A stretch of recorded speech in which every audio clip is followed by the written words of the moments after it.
नमस्कार दोस्तों, आज हम लोग चर्चा करेंगे जीटीपीएल हाथवे के रिजल्ट्स के बारे में। और जैसा कि दोस्तों आज पता चला है कि इनका रिजल्ट आज डिक्लेयर हो गया है, तो क्या की आउटकम्स रहे इनके रिजल्ट्स के। और साथ ही दोस्तों इनके जो पीयर्स हैं, खास करके हाथवे केबल और डिश टीवी, उसके भी हम लोग शेयर के बारे में पता करेंगे और इनके टारगेट प्राइस क्या होंगे कल के, वो पता करेंगे। तो दोस्तों आप पूरा वीडियो मत भूलिएगा और हमें लाइक एंड सब्सक्राइब करना मत भूलें। तो हमें लाइक एंड सब्सक्राइब करें और पूरा वीडियो देखें। जब आप पूरा वीडियो देखते हैं दोस्तों, तो आपको अलग अलग एंगल से हम लोग एनालिसिस करके डिफरेंट चार्ट के माध्यम से समझाने की कोशिश करते हैं कि क्या स्टॉप लॉस होगा और क्या टारगेट प्राइस होगा। साथ ही दोस्तों हम लोग ये भी बताते हैं कि किस लेवल पे बाई करना चाहिए। तो चलिए दोस्तों हम लोग चर्चा शुरू करते हैं इन तीनों शेयर के बारे में। और दोस्तों अगर आप इंट्राडे ट्रेडिंग करते हैं तो हमारे टेलीग्राम चैनल से ज़रूर जुड़िए, जिसका लिंक डिस्क्रिप्शन बॉक्स में दिया गया है। और अगर किसी को डीमैट अकाउंट ओपन करना है तो वो अप स्टॉक की भी लिंक पर क्लिक कर सकता है। तो चलिए दोस्तों चर्चा शुरू करते हैं। सबसे पहले दोस्तों हम लोग जीटीपीएल हाथवे के रिजल्ट के बारे में बात करेंगे। एक बेहतरीन रिजल्ट निकल के आया है, कंसोलिडेटेड 9 मंथ का रिजल्ट है। तो इनके जो की फीचर्स हैं वो मैंने यहाँ पे पॉइंट आउट किए हुए हैं। सबसे पहली बड़ी जो न्यूज़ है, जीटीपीएल हाथवे कंसोलिडेटेड 9 मंथ का इनका रिजल्ट आया है और वो आया है profit after taxation is 1314 million, यानी 1314 करोड़ का इनको प्रॉफिट हुआ है, up by more than 85%। And Q3 financial year broadband revenue at 778 million, up by 84%। तो बहुत ही बेहतरीन रिजल्ट इनका आया है। साथ ही दोस्तों कंसोलिडेटेड Q3 का जो कह सकते हैं कि रेवेन्यू था वो एट 5530 मिलियन, अब बाई 21% ईयर ऑन ईयर। तो ईयर ऑन ईयर बेसिस पे भी काफ़ी ज़्यादा प्रॉफिट हुआ है। और कंसोलिडेटेड अगर 9 मंथ रेवेन्यू देखें तो वो भी अप हुआ है 17% ईयर ऑन ईयर। तो कहीं ना कहीं इंडस्ट्री एस्टिमेट को बीट किया है इस रिज़ल्ट ने। और बेहतरीन रिजल्ट एवरी एंगल, हर एक एंगल से इन्होंने बेहतरीन रिजल्ट दिया है और बहुत ही बेहतरीन प्रदर्शन दिखाया है। साथ ही दोस्तों अगर आप एप्टा देखें तो एप्टा भी इनका 10% अप हुआ है। और अगर आप Q3 फाइनेंशियल ईयर से देखें तो 38% एप्टा अप हुआ है। तो डेफिनेटली दोस्तों ये भी एक बड़ी न्यूज़ है। साथ ही रिड्यूस्ड नेट डेथ को भी इन्होंने रिड्यूस किया बाई 887 मिलियन। तो सारी अच्छी क्वालिटीज़ हैं इस शेयर में अप जाने के लिए। और एक समय दोस्तों ये शेयर होता था करीब 200 रुपीज़ को, तो वो उसको भी क्रॉस कर सकता है ये शेयर, जिस हिसाब से रिजल्ट्स आए हैं। जिस कोरोना में भी पेंडेमिक के बावजूद इन्होंने इतना बेहतरीन रिजल्ट दिया है, अगर आप 9 मंथ के अकॉर्डिंग देख रहे हैं तो एडिट। और इन्होंने साथ में एडिट किया है 4,70,000 न्यू होम पास, साथ ही 55,000 नेट ब्रॉडबैंड सब्सक्राइबर ऐड किए हैं। और डाटा कंजम्पशन पर customer at 205 GB per month, जो कि अप हुआ है फ्रॉम 126 GB। तो लगभग डबल हो गया है। तो यहाँ से भी डाटा कंजम्पशन इंक्रीज बाय 63%। तो that is a big achievement. तो डेफिनेटली ये शेयर आगे चल के मल्टी बैगर बनेगा ये शेयर। और जो करंट प्राइस लेवल अगर आप 152 153 के आसपास अगर बाई करते हैं तो एक साल में डबल हो सकता है। ऑलरेडी ये शेयर काफ़ी चल चुका है, लेकिन ये अभी 2021 में मल्टी बैगर बन सकता है इस शेयर में। तो चलिए दोस्तों आगे चलते हैं हम लोग। डिश इनके जो पीयर्स हैं उसकी स्टॉक एनालिसिस कर लेते हैं कि इनके क्या रिजल्ट एक्सपेक्टेड है। तो डिश टीवी का अगर हम स्टॉक एनालिसिस करें तो इनका भी जो रिजल्ट है वो ठीक ठाक रहने की उम्मीद। हालांकि सितंबर में इनका रिजल्ट काफ़ी डिक्रीज किया और जून क्वार्टर में तो काफ़ी कम हो गया था। तो लगातार डिक्रीज हो, लेकिन सितंबर का पॉजिटिव रिजल्ट रहा, ये एक अच्छी चीज़ रही। साथ ही एप्टा जो मार्जिन है वो भी अगर हम लास्ट ईयर के क्वार्टर से देखें तो उसमें भी इम्प्रूवमेंट के चांसेस हैं।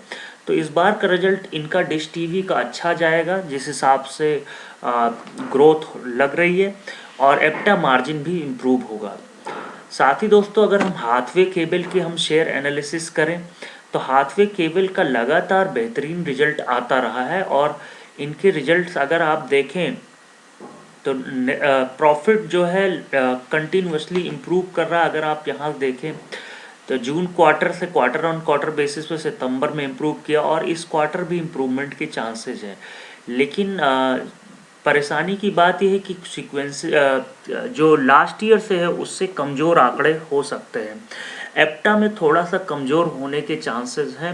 अगर लास्ट ईयर क्वार्टर करें और अगर सितंबर क्वार्टर से करें तो इम्प्रूवमेंट होने के चांसेस हैं हाथवे केबल के। तो ये रिलायंस बैक्ड कंपनी है, तो बेहतरीन कंपनी है, लॉन्ग टर्म के लिए इस शेयर को रखा जा सकता है। अगर हम तीनों की कंपैरेटिव एनालिसिस करें दोस्तों, अगर हम तीनों शेयर में देखें कि पिछले 3 मंथ में परफॉर्मेंस क्या रहा, तो जीटीपीएल हाथवे का आप देख रहे हैं ब्लू कलर का है कैंडल चार्ट है और सेंसेक्स का ग्रीन का है, डिश टीवी का रेड कलर है और जो ग्रे कलर है या ब्लैक कलर कह सकते हैं हाथवे केबल का है। तो अगर आप दोस्तों इसमें देखेंगे तो जो पिछले 3 मंथ की परफॉर्मेंस सेंसेक्स के अकॉर्डिंगली, तो इन तीनों शेयर में से कोई भी शेयर मैच नहीं कर पाया और सब बॉटम लाइन में ही चले। लेकिन अब हाथवे के जीटीपीएल हाथवे का जिस हिसाब से रिजल्ट्स आ रहे हैं, जिस हिसाब से एक्सपेक्टेशन है, तो ये अपसाइड होने के चांसेस हैं।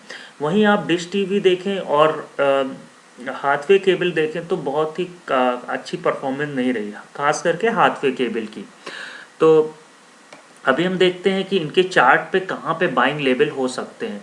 सबसे पहले शेयर एनालिसिस करते हैं निफ्टी डेटा। तो निफ्टी डेटा पे दोस्तों डिलीवरी वाइज देखें तो जीटीपीएल हाथवे की, डिश टीवी की, हाथवे केवल तीनों की ही अच्छी है। रिस्क रेशियो भी आस ही पास है तीनों का।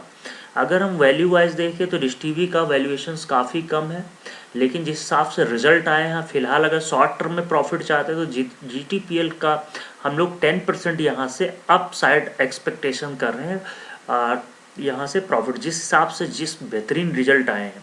साथ ही दोस्तों अगर हाथवे केबल का देखें तो जिस तरह से का शेयर है, रिलायंस बैक्ड कंपनी है, तो डेफिनेटली दोस्तों ये 52 वीक हाई के को भी पहुंच सकता है जिस हिसाब से जीटीपीएल हाथवे ने परफॉर्मेंस दिया, अगर इनके रिजल्ट अच्छे इंप्रूव करते हैं तो।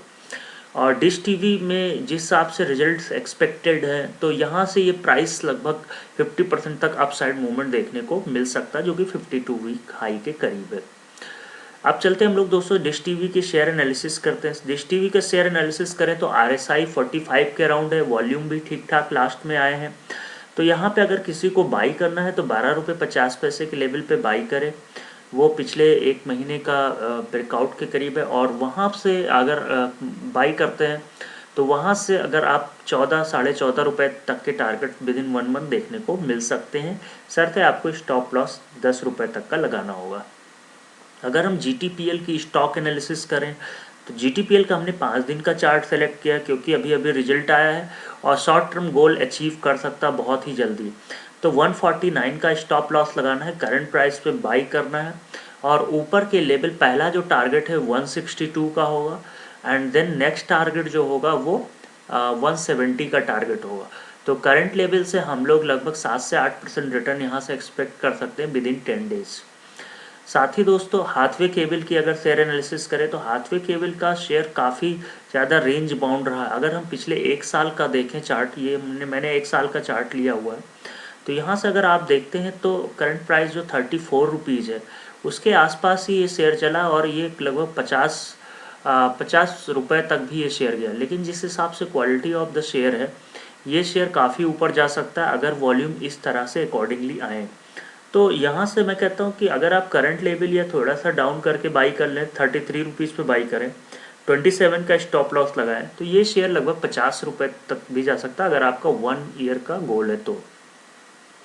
अगर हम दोस्तों शेयर प्राइस टारगेट 3 मंथ का एक्सपेक्ट करें तो जीटीपीएल हाथवे में तो मुझे लगता है 10 दिन में ही ये टारगेट अचीव हो जाएंगे और ये 170 का टारगेट होगा। सॉरी दोस्तों, ये स्टॉप लॉस जो यहाँ पे दिया हुआ है, ये स्टॉप लॉस आपको 145 का लगाना है।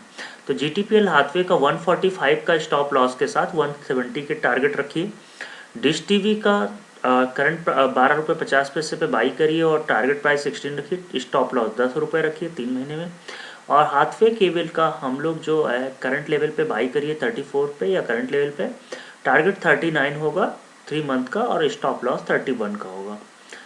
हमें फॉलो करिए टेलीग्राम पे, ट्विटर पे, फेसबुक पे, द ट्रेडिंग बुल्स नाम से जाने जाते हैं।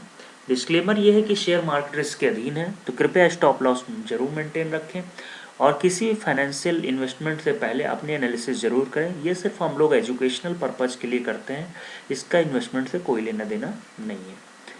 थैंक यू दोस्तों।